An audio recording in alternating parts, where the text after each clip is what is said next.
Millions of people in the Northeast are digging out today after some places were hit with the biggest snowstorm in years.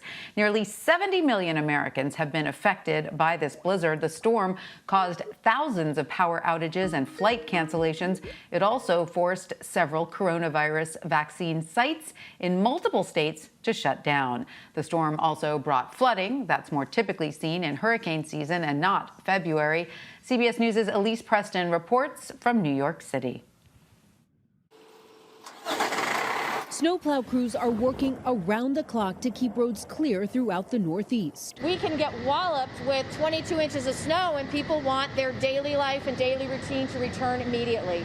That's not always possible. More than 2 feet of snow has fallen in some places, like here in New Jersey. Almost as soon as we plow it, it's covered again, so we have to stay on top of it constantly. With more to come today. I am actually out because I'm about to buy a snowblower. Officials want all non-essential personnel to stay off the roads. If you don't need to be out, go back to your house immediately. If you're in your house, don't leave your house. Here in New York City, coronavirus vaccine appointments have been canceled and schools are fully remote for a second straight day. This ball game's not over. We expect a lot more snow before this is over. Times Square is blanketed with snow. Some New Yorkers found creative ways to get around. And while it was all fun and games for many, we had such a wonderful 2020. This is a great way to kick off 2021. The storm did also cause hundreds of accidents. In Connecticut, 2 people had to be rescued after their truck slid into a pond.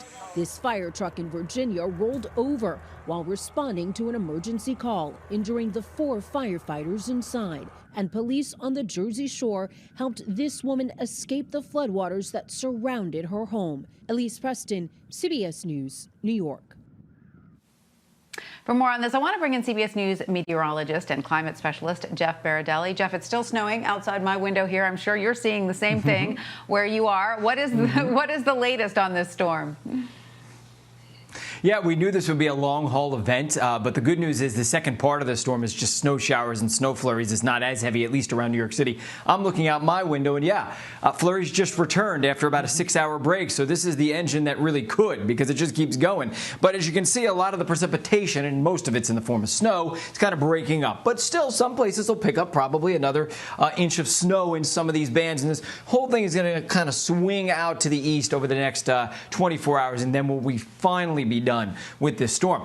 But look at how much snow is on the ground. So we're going to put this in motion for you. And the real bullseye, the heaviest snow is across especially northeast New Jersey into Pennsylvania as well. So take a look at that bullseye. That's over 2 feet of snow. So 20 to 32 inches. Some places will probably not quite get to 36, which would be 3 feet, but almost. In New York City, about 18 inches of snow. Long Island, 6 to 12. Same thing along coastal Connecticut. Further inland you go, you get a little bit more snow. Central New Jersey, you know, that was the bullseye in northern New Jersey as well. But kind of zooming out, now Boston didn't get tremendous amounts of snow because it was mixed with some sleet and rain there, but you go inland and there was more. And this was from lake effect snow. So that bullseye around the Tug Hill Plateau wasn't necessarily all of this system. It was mainly lake effect snow before that. All right, so what's going to be happening over the next, week or so? Well, because of an atmospheric phenomenon called the sudden stratospheric warming, we're going to see some really pretty squirrely weather for the next couple of weeks. Big plunge of Arctic air is going to come. So first of all, let's show you how this storm is going to be exiting. So this is going to be heading to the east and is pretty much going to be gone as we head into tomorrow morning. But you can see these flurries kind of hanging around through the morning, and then it's a thing of the past.